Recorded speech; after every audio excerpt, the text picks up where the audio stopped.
Movie की शुरुआत होती है एमो नाम के लड़के से, जिसे कंपनी से निकाला जा रहा था क्योंकि वहाँ पे बनते हैं कपल्स वाली चीज़ें और एमो होता है अखंड सिंगल लौंडा। इसके अगले सीन में एमो एक बार में जाता है जहाँ पे बहुत सारे कपल थे और बेचारा एमो अकेला बैठा था। और तभी वहाँ पे कुछ गुंडे आ जाते हैं जो कि बोलते हैं अपने घर वालों को कॉल करके पैसे मंगाओ, पर बेचारा इमो अकेला होता है तो वो किसी को कॉल ही नहीं कर पाता। इमो उन गुंडों को अपनी कहानी बताता है जिसे सुनकर वो लोग भी थोड़ा इमोशनल हो जाते हैं और फिर वो सभी बैठकर दारू पीने लगते हैं और फिर गुंडे इमो को छोड़ देते हैं। इसके बाद इमो घर आता है जो कि अपने बर्थडे केक कट कर रहा था। आज इमो 28 ईयर का हो गया था। तभी गेट पे एक लड़की आती है। वो लड़की एक इंश्योरेंस कंपनी से आई थी और जैसे ही इमो को ये पता लगता है वो गेट बंद करने की कोशिश करता है, पर वो लड़की जबरदस्ती उसके घर के अंदर घुस जाती है। अंदर आने के बाद एमो उस लड़की से नाम पूछता है तो वो बताती है मेरा नाम अकीरा है। और उसके बाद वो बर्थडे केक कट करता है और फिर अकीरा उसे एक रिंग दिखाती है जिसमें वो बोलती है कि अगर आप ये रिंग बाय करते हो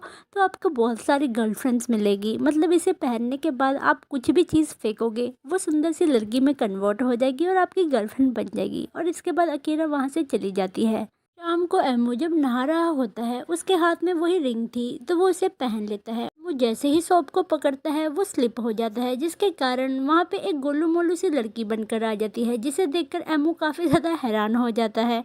एमो फटाफट से उस लड़की को बाथरूम से बाहर निकाल देता है और बाहर आने के बाद वो लड़की देखती है कि एमो का घर कितना गंदा है तो उस पूरे घर की सफाई कर देती है, जिसे देखकर एमो भी काफ़ी खुश हो जाता है। रात में एमो और वो लड़की सो रहे होते हैं, पर वो लड़की मोटी थी तो एमो अच्छे से सो ही नहीं पाता। इसी के कारण वो गुस्से के मारे कल अकीरा से मिलने जाता है और उसे बोलता है कि मुझे इतनी मोटी लड़की नहीं चाहिए। तो वो बोलती है कि वो सोप है तो जितना उसे घिसवाओगे वो पतली हो जाएगी। अब एमो घर आकर उस लड़की से नहलाने को बोलता है तो वो बड़ी खुशी खुशी नहलाती है और फिर से एमो अपने आप को गंदा कर लेता है, जिसके कारण वो लड़की उसे नहलाती रहती है।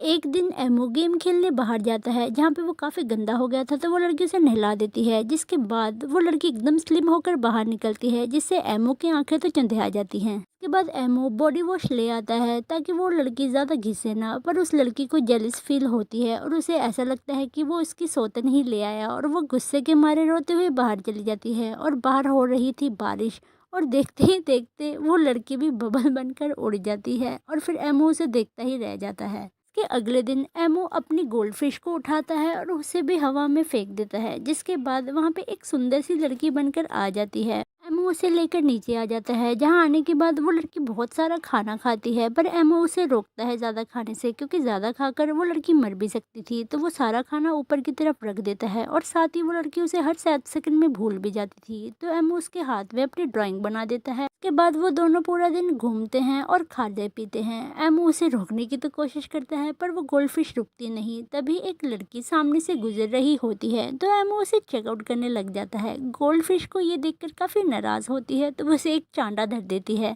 घर आने के बाद गोल्डफिश हाथ मुंह धो रही होती है तभी उसके हाथ का ड्राइंग मिट जाता है, जिसके कारण वो फिर से भूल जाती है और फिर वहां से भाग जाती है। बाहर आने के बाद वो एक जगह आकर बहुत सारा खाना खा रही होती है तो लोग उसे चेयर कर रहे थे। तभी वहाँ पे एमो भी आ जाता है और फिर उसे लेके जाने लगता है तो वो उसे पहचानती नहीं तो उसे हाथ छुड़ा लेती है। तो एमो गुस्से के मारे उसे पकड़ के घर ले आता है। आने के बाद एमो उन दोनों की वीडियोस दिखाता है, जिसको देखकर वो काफ़ी इमोशनल हो जाती है और फाइनली एमो उसके हाथ में एक दिल बना के उसे फिर से फिश बनाकर छोड़ देता है। एमो काफ़ी ज़्यादा हार्ट ब्रोकन हो गया था। अगले दिन अकीरा उसके पास आती है और उससे पूछती है कि तुझे कैसी गर्लफ्रेंड चाहिए, तो वो तरबूज काट रहा होता है। के बाद अचानक से एमो अपने हाथ का नाइफ फेंक देता है, जिसके कारण वहाँ पे एक सुंदर सी हॉट लड़की प्रकट हो जाती है, जिसे देखकर उन दोनों का मुंह खुला का खुला रह जाता है। के बाद शाम को वो तीनों घूमने बाहर निकलते हैं तभी कुछ गुंडे उन लोगों के रास्ते में आ जाते हैं। एमो उन लोगों से निपटने की कोशिश करता है तो वो लड़की बोलती है तुम साइड रहो, मैं इनसे निपट लूंगी। वो गुंडे उस नाइफ गर्ल से पंगा लेने की कोशिश करते हैं तो वो अपने स्किल्स दिखाती है और फिर उनके कपड़े फाड़ के वहां से भगा देती है, जिसे देखकर वो दोनों काफी ज्यादा इम्प्रेस और शॉक हो जाते हैं।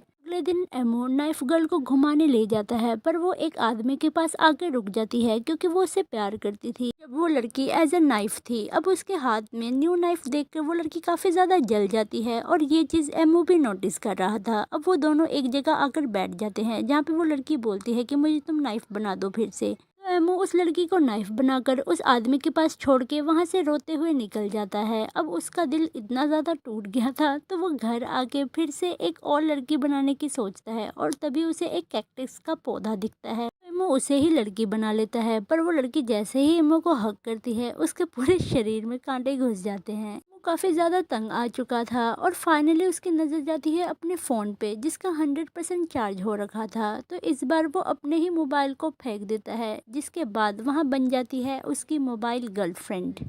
वो उसे देखकर काफ़ी ज़्यादा खुश हो जाता है और वो एमो को इम्प्रेस करने के लिए उसका काफ़ी काम करती है, जैसे कि म्यूज़िक बजाना, मशीन से कपड़े धो देना, फिर रेस्टोरेंट से खाना ऑर्डर करना। अब अगले दिन वो दोनों मिलकर एक कैफ़े में जाते हैं जहाँ पे अचानक से एमो की एक एक्स गर्लफ्रेंड भी आ जाती है, जिसे देखकर एमो छुप जाता है। ये लड़की एक नंबर की गोल्ड डिगर होती है, तो वो एमो को देखकर उसे नीचे दिखाने की कोशिश करती है अपने नए बॉयफ्रेंड के बारे में बताते हुए। एमो को बोलती है कि ये भी ठीक ठाक दिखती है, तभी उसका बॉयफ्रेंड भी आ जाता है। दूसरी तरफ एमो की गर्लफ्रेंड उसकी एक्स का फ़ोन हैक करके उसके जितने भी बॉयफ्रेंड थे सबको मैसेज करके उसे कैफ़े में बुला देती है और देखते ही देखते उस लड़की के बाकी के 3-4 बॉयफ्रेंड भी वहीं आ जाते हैं और फिर वो उस लड़की से लड़ने लग जाते हैं और आपस में भी भिड़ जाते हैं। इसके बाद वो लड़की शर्म के मारे वहाँ से उठ के भाग जाती है। अब रात को एमो ने काफ़ी ज़्यादा पी रखी थी, तो एमो अपनी रिंग अपनी मोबाइल गर्लफ्रेंड को दे देता है और फिर वो दोनों एक दूसरे को किस करते हैं, जिसके बाद एमो सो जाता है और रात को मोबाइल गर्लफ्रेंड अपना असली रूप दिखाती है। वो उस रिंग की मदद से और बहुत सारी लड़कियाँ बना लेती है। अगले सीन में एमो की नींद भी खुल जाती है, जिसके बाद वो मोबाइल गर्लफ्रेंड उसे बोलती है कि तुमने मुझे बहुत ज़्यादा तंग किया, तुम मेरा ज़रा भी ख्याल नहीं रखते थे, कभी ओवरचार्ज कर देते थे और या फिर कभी टॉयलेट में ले जाकर मुझे गिरा देते थे और तुमने मुझे कभी भी साफ़ सुथरा नहीं रखा, जिसके कारण वो उसके बॉडी में कुछ चेंजेस भी कर देती है।